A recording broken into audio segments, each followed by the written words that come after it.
संध्याकाळी पाऊस सुरू झाला आणि मग माझं मन म्हणालं, आज चहा एकट्याने नाही होणार. नमस्कार मंडळी, हाऊसवाईफ टू कंटेंट क्रिएटर या सिरीजमध्ये मी प्राजक्ता पुन्हा एकदा स्वागत करते.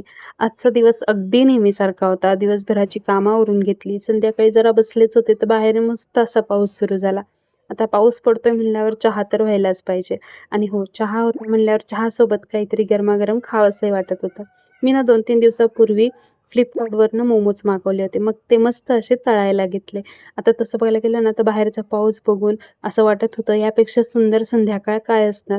तसं आपल्या आयुष्यात रोज असं काही खास घडत नाही. पण असे छोटे-छोटे मोमेंट्स असतात ना, की जे दिवस छान करून जातात. ना बाहेर जायचा प्लॅन, ना काही मोठं. फक्त पाऊस, गरम-गरम चहा आणि गरम-गरम मोमोज. आणि हो, मोमोज तयार झाले. मस्त असे तळून वगैरे घेतले. चहा पण मस्त असा रेडी होता. मग विचार केला, की चला बाकीचं आता जे काही आहे ते पटपट तळून घेऊ, म्हणजे जेणेकरून मस्त असं बसून चहा आणि मोमोज एन्जॉय करता येतील. आणि तसंही आजचा दिवस आमचा खूप छान गेला, कारण आमच्या अंतराचा आज फर्स्ट नंबर पण आला होता. तर चला भेटू उद्या. Bye bye.